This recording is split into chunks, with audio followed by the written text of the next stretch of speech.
everybody. Have you ever noticed how many things in our world are green? And if you're a painter, you probably want to paint some of them.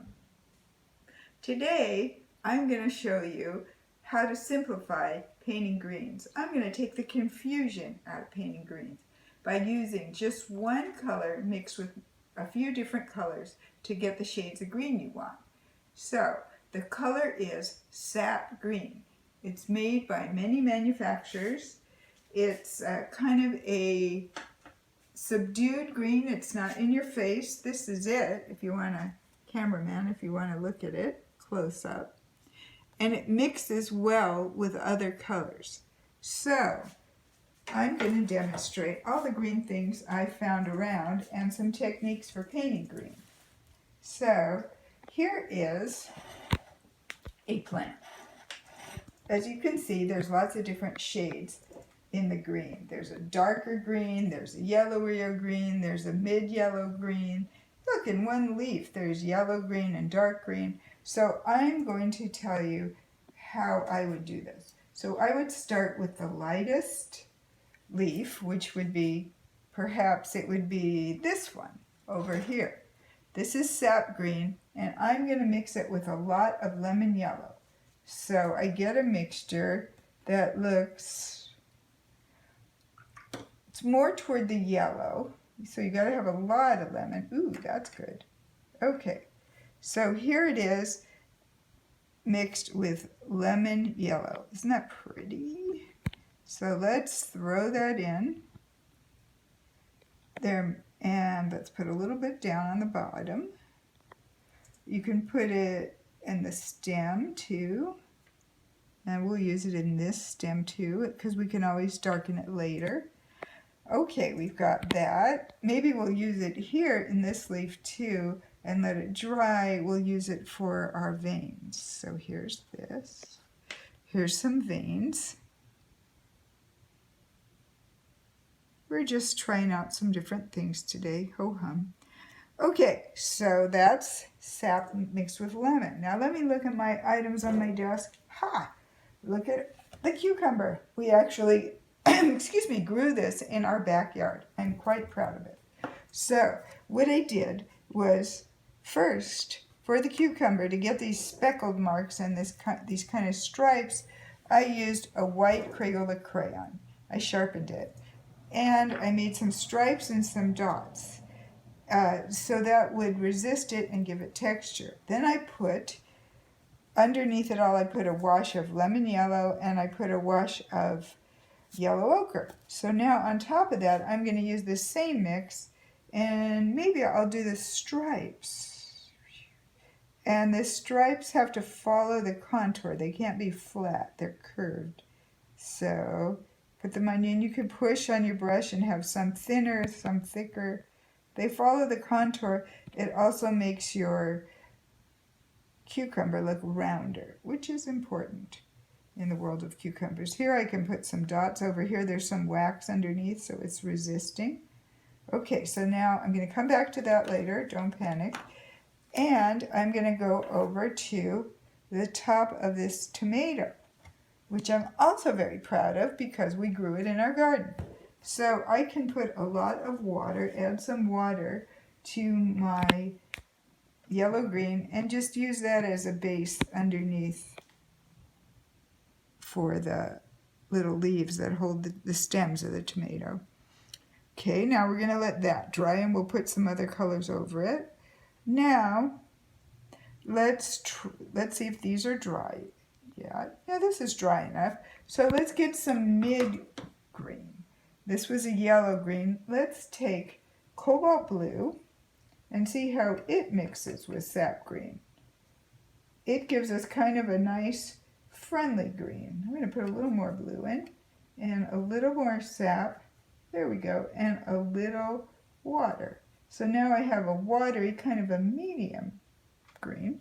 So I think I'll use that on this leaf and see what I think. I could use it in some places. So it comes out kind of a very transparenty, that's a new word I just made up, kind of a darker green.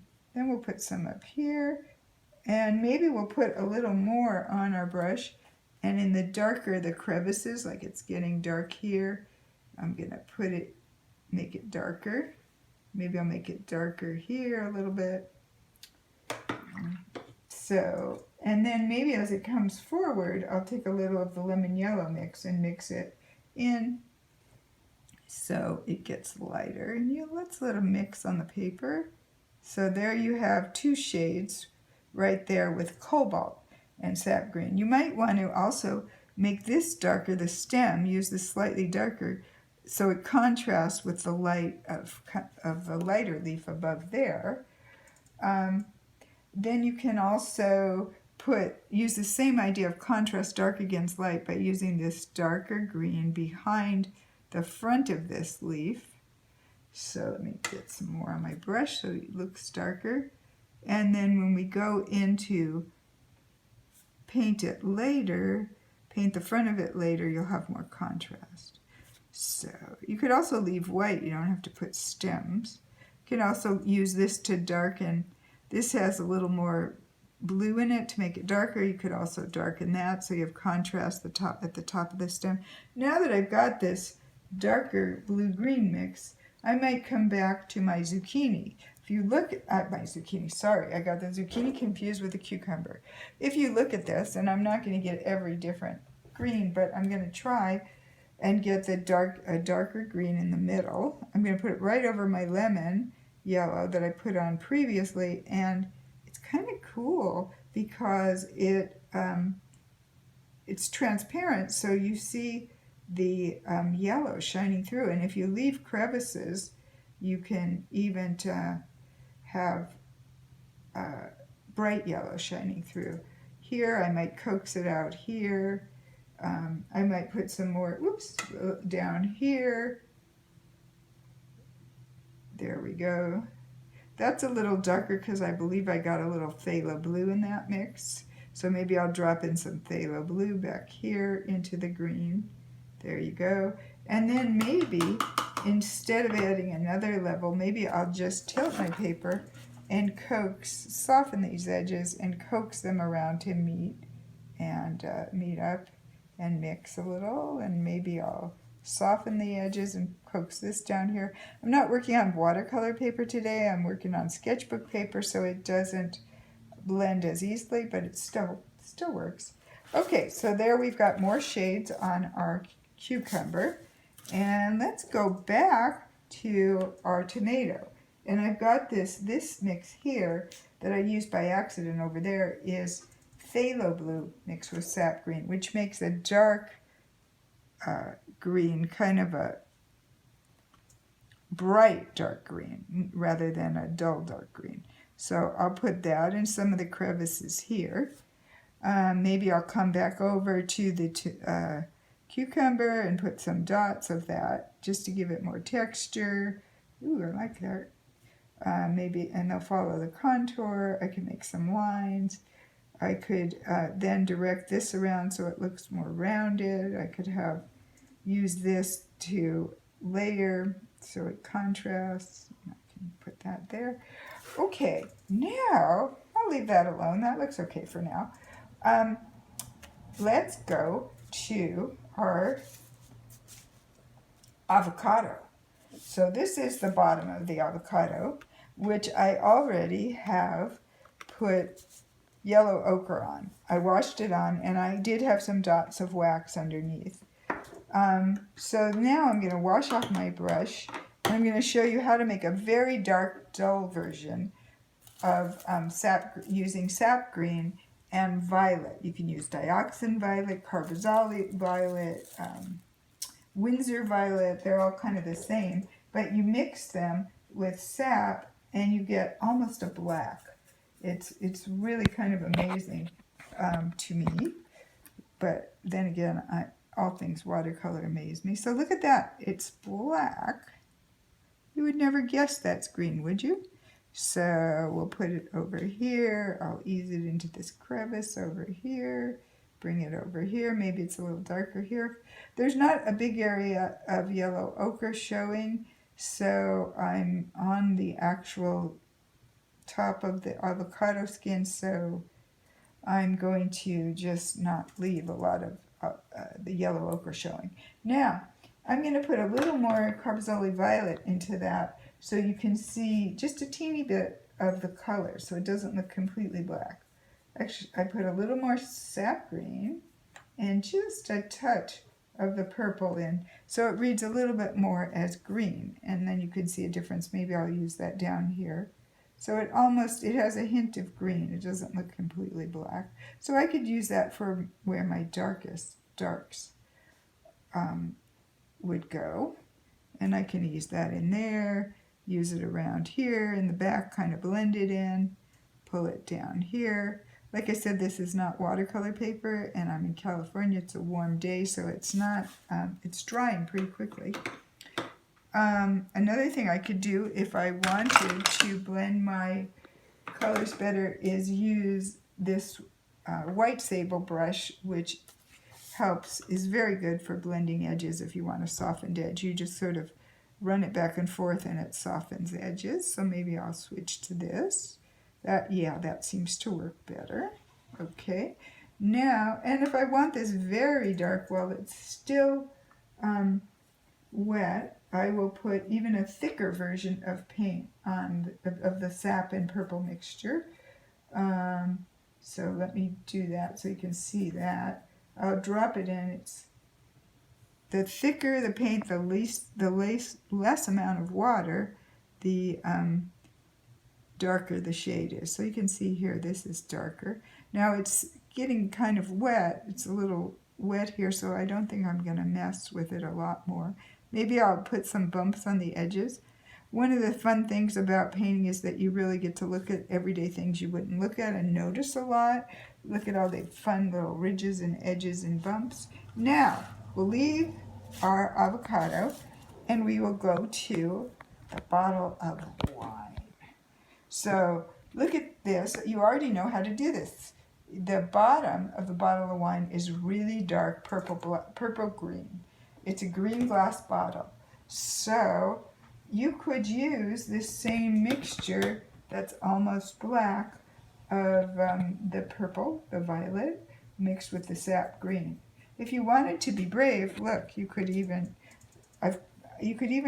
put the purple on first, so you see a little purple in the darker areas. So let's say the wine is up to here. I don't know who drank it. Well, actually I do, but I'm not saying. Okay.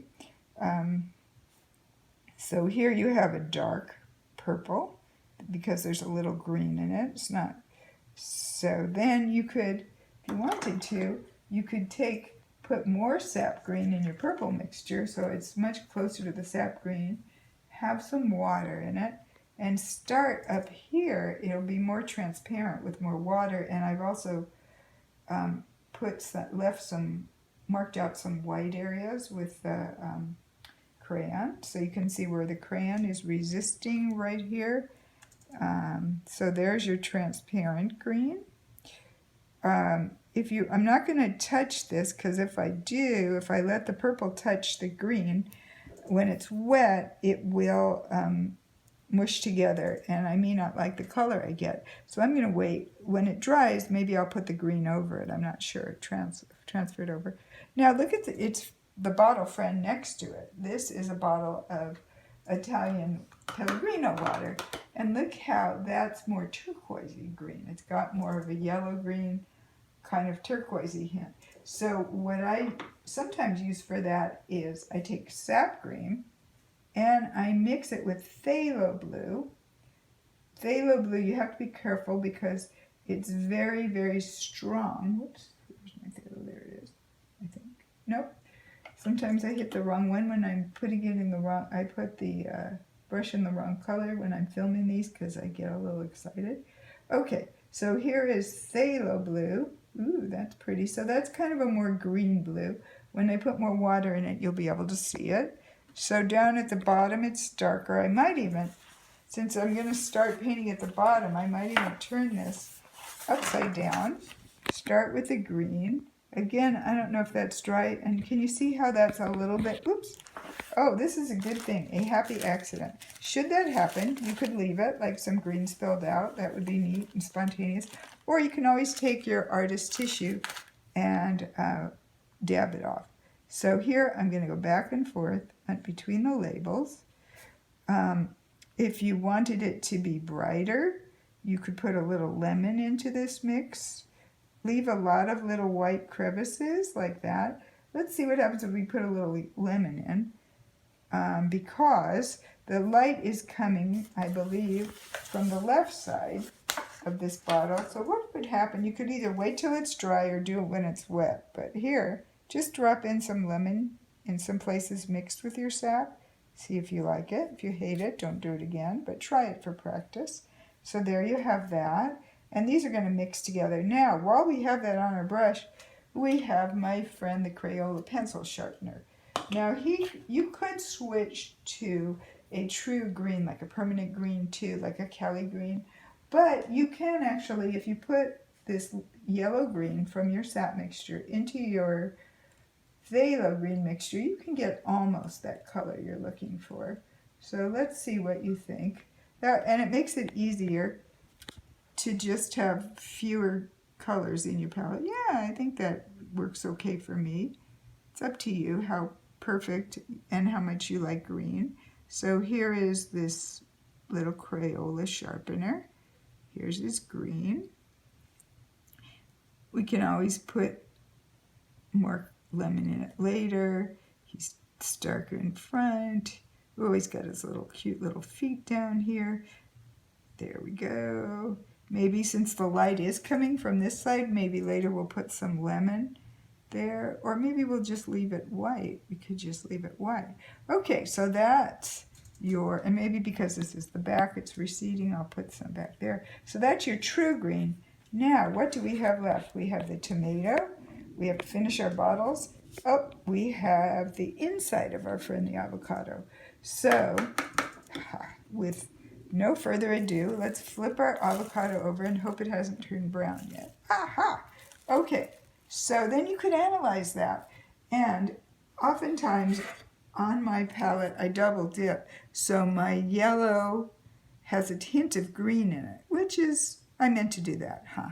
So I could use that thick yellow for the part of the avocado, the yellowy part, because it's got a bit of green. Or you could drop a little sap in. So I will put that around on the top of the avocado. We're not going to rebuild this avocado, so probably it doesn't have to be perfect. You could use you could use Naples yellow if you wanted a more opaque yellow, but this works for me. Then I'm going to put a little bit of sap green around the edges, sap green and lemon yellow, and see what happens. It's going to mix itself because wet into wet, which is kind of fun, and that's one of the fun things. You just sort of coax it along, and if the paint it's meeting on the edges is wet, it'll mix on its own, which looks very avocado-like. So there is the inside of our avocado. Then deep down inside, you want it to sink down because there's no pit. You could put either, I put just a tiny drop. Take your yellow that you already used, your yellow-green, and I put just, maybe let's try a little bit of red in it and see if that'll turn it dull. Let's do it a little bit more. Okay, it gives us kind of a duller. So this might work, or you could use purple, which is the complement, but that dulls it down so that it looks like it's sinking in. You could also use glazed blue over it when it's done. Kind of looks like it's the pit. So this is not a perfect science. I'm always experimenting. So I could dab this off a little bit, and maybe I'll put some blue over it. That looks less like the pit. Okay, so now I have this sap green with yellow on my brush. I might go back to the tomato and just, there's a little, our tomatoes didn't come out perfect this year, so you can see there's some funny marks, some little streaky marks. So we'll put, sorry cameraman, I know you worked hard on the tomatoes. Don't take it personally. You could also, if you had some of this color, you could use this yellow mixed with a little red and a tiny bit of sap up here on your stem. Then I would come back, wash my brush, and we're going to use some yellow orange for the tomato. And so we're just going to brush it on over. I've already put some yellow underneath and let it dry. And then I'm going to do the same thing I did before. I'm going to let it meet my other color and see if it'll mix on its own, just to give us a sort of soft mixture. As it gets over toward the light, I believe I left some white crayon marks, but if I didn't, I can just go around them. So there's that, and then I might come back, put more red in the darker places, because it's darker. You can see there's a core shadow, which is helps turn it and make it look more three-dimensional. So I'll just put a little bit more sticky paint and hope that it looks like a tomato. Oh, it's also going to be darker. There'd be a shadow here underneath your stem. Maybe that. And a little bit over here. Then I'm going to leave it and see what happens next. Maybe I'll put a teeny bit. Sometimes I can't leave it alone. I keep messing with it. Okay, so there's your tomato. Now you have this red label on your green wine bottle.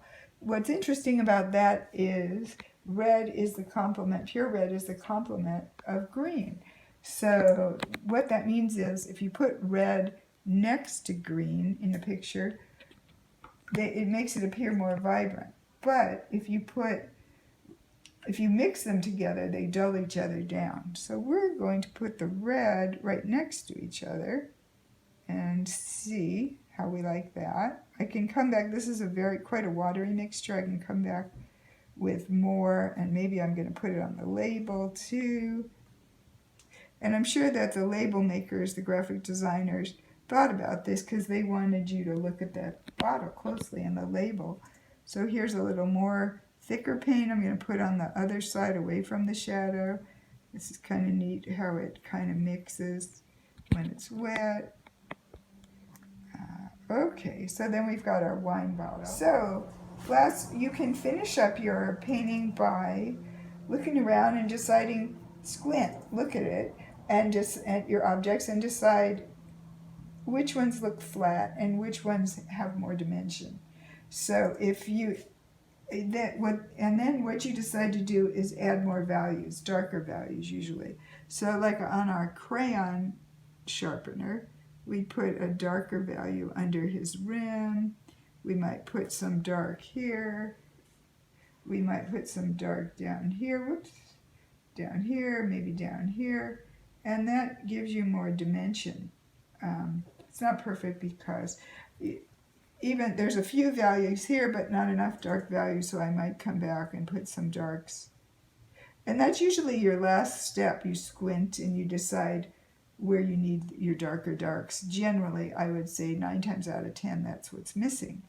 So that's how to get started painting simplified greens using Sap Green. Thank you very much. If you have questions, just send them to me in the comments. Bye.